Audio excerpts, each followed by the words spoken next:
Welcome back to Bakeonator Garage. And today we made this thing.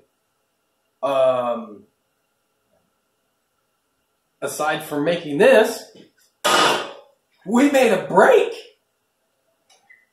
And then we made that. I'm super excited to show you guys how we got this done today. Let's dive on in.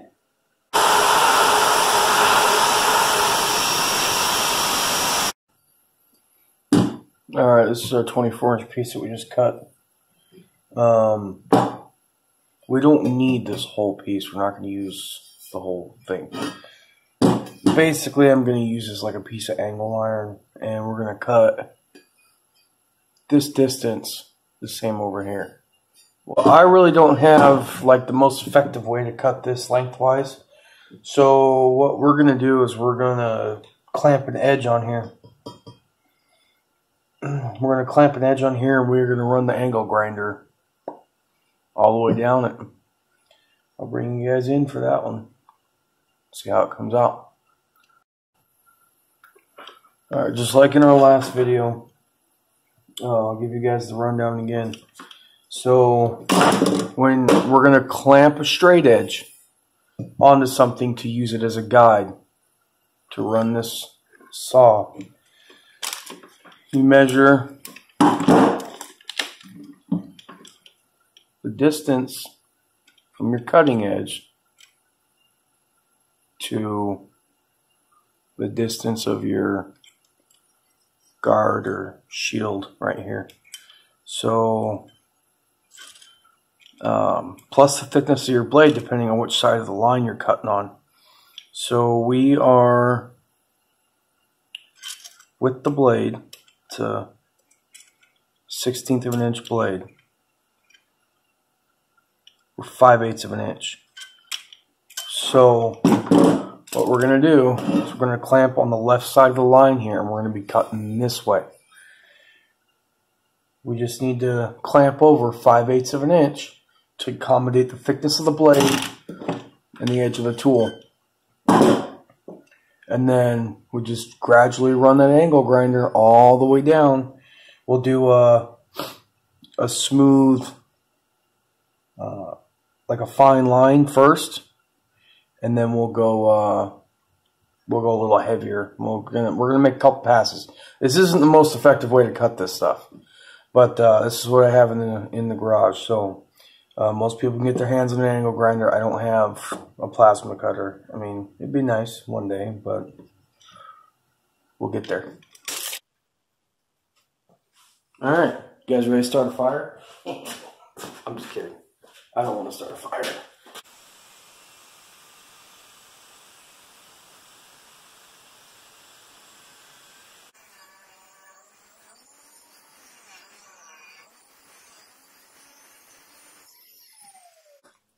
That was a whole grinding wheel. Yep, here we go. What a mess. That line's pretty straight though.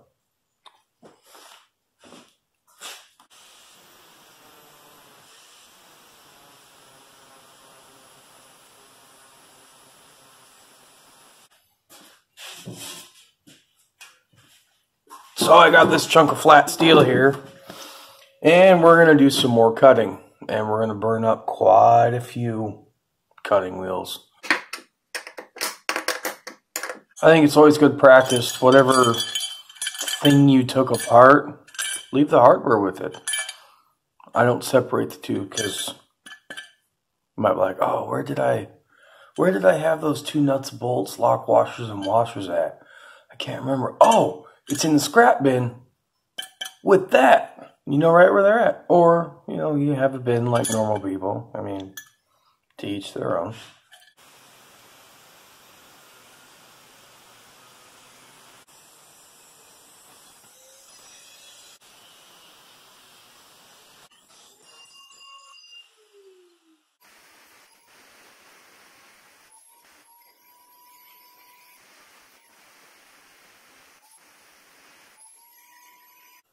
These are our hinges that we're going to use. I don't know where I got them. just in my pile of junk. So what we're going to do is we're going to attach these first, and we'll make sure that they're in a straight line all the way across. It'd be better if you used like a piano hinge because it's pretty well already straight. But we're going to attach these, and then we're going to cut it. Because it's easier to cut this as long as you don't cut your hinges. You only have to go so deep. I'll show you guys. But it's easier to attach this and cut it than it is to cut it and then try to get it all square. So that's what we're going to do.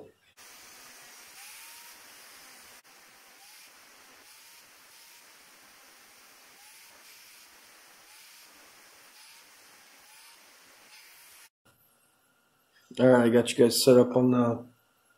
I changed the angle so you guys can get a better view. We're going to weld these to that. We got the material cleaned up, so we're going to stitch it. We're not going to do full welds all the way around. And we're going to jump... You're going to see me jump around on the plate because we don't want it to warp. You get too much heat. Why do my hands look funny on camera?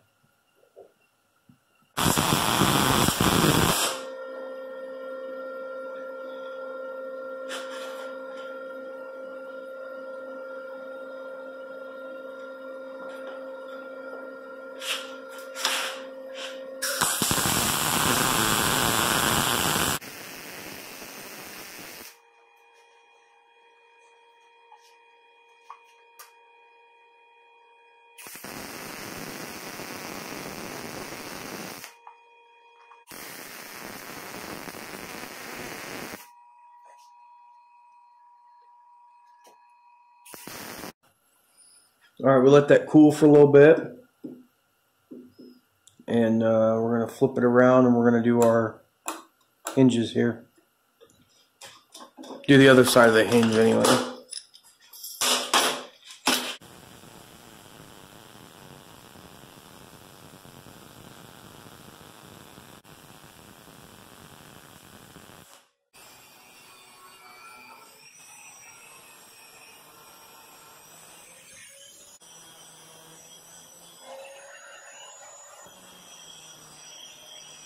So we got this far. We have a hinge. Awesome. But here's a problem. The hinge I chose doesn't go past 90. And after kind of looking at everything,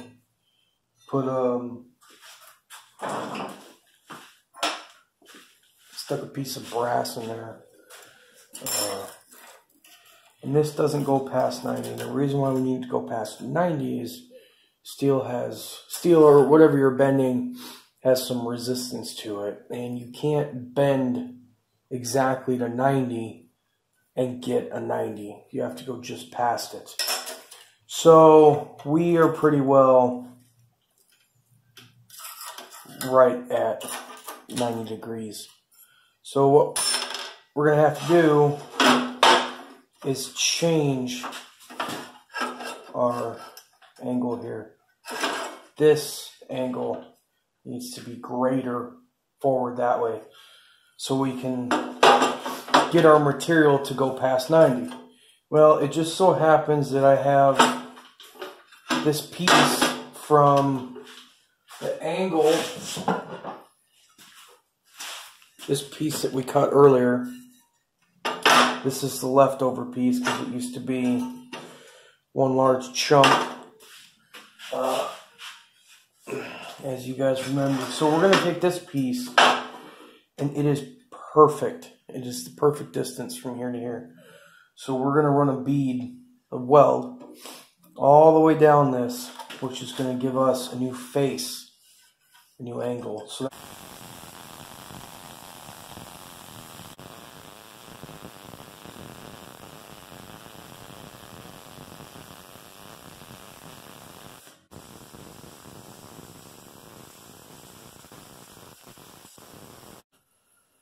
I got you guys over here on my milling machine. Yeah. So that light is not good for anything.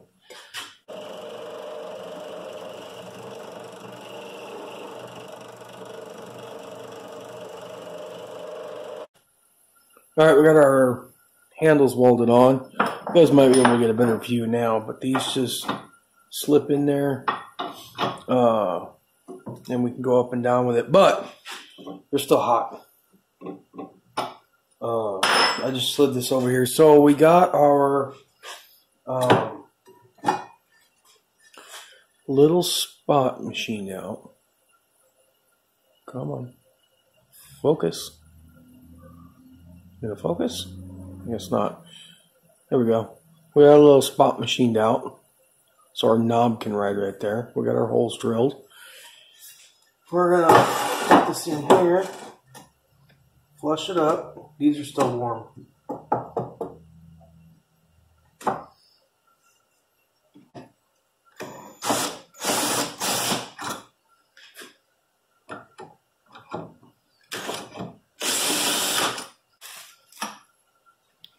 We've got furniture threaded inserts. We just need to find a bit that is the diameter of this shank, and then it's threaded using Allen, and we'll thread them into the bench after we drill the hole. 0.45 inch drill bit for this insert. And out of my tap and die kit,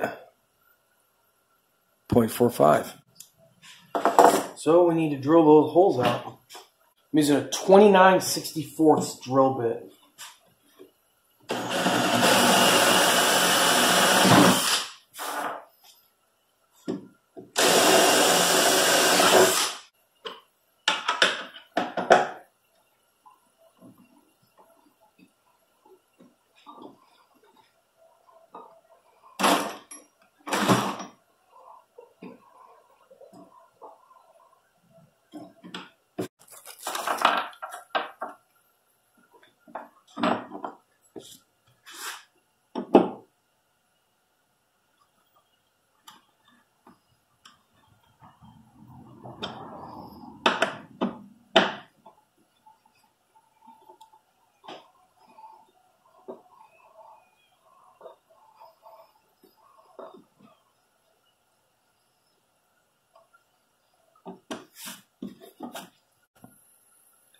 Alright, we got our two inserts in the bench.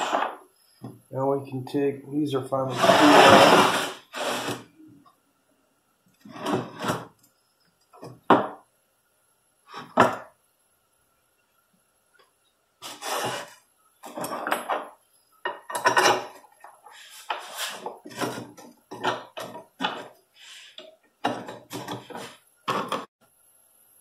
Alright, we got those threaded in a little bit. We are going to put handles on these nuts. I should have bought some all thread, but I thought it was a little spendy. So there is another option. I guess we could just thread them in from the bottom side, but I don't think I want to do that. So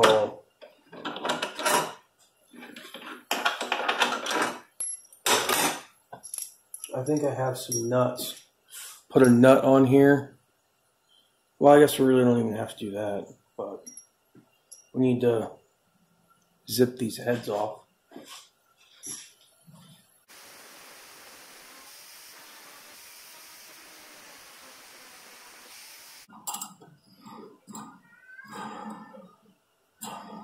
I feel like this material right here is going to be a little heavy, but we're going to try to bend it.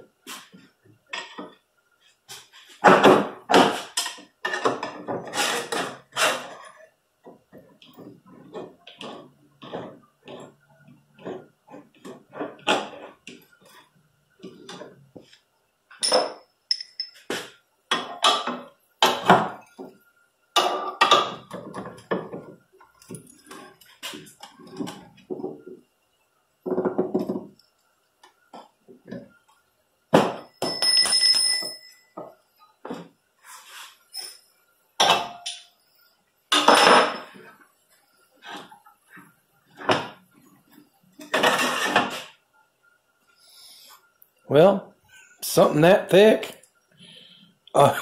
That's not bad. That is not bad at all. That worked pretty good. I wonder if we can make a square. Like a square.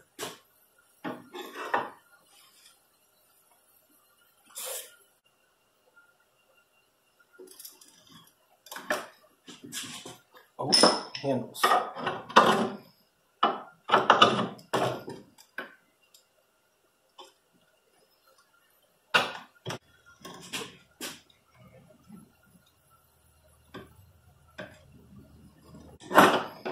But I am excited. I don't know about you guys, but I am excited. That is awesome. It worked. It worked. All the hardware that I bought at the hardware store was $15. Other than that, like these steel plates, I bought from a guy on Facebook, or this stuff. Oh man, it works. Cool. I think this whole project was $30. That is awesome. Thanks for watching, guys. This turned out awesome. It turned out great. I've never tried to build something like this before, but thanks for watching, guys. Thanks for joining me on. I mean, it was a learning experience for sure. You know, this I realized early on that the material in between here needed to be removed. I mean, it turned out awesome. It works great. Thanks for watching, guys. Like, comment, subscribe. I think I'm just gonna leave it like this. I don't think I'm gonna paint it, because the red lets me know that this is our, basically caution. That's our pinching zone. That's where we're gonna be bending steel. I wish I had some more material floating around to bend so I could show you guys. See you guys on the next one.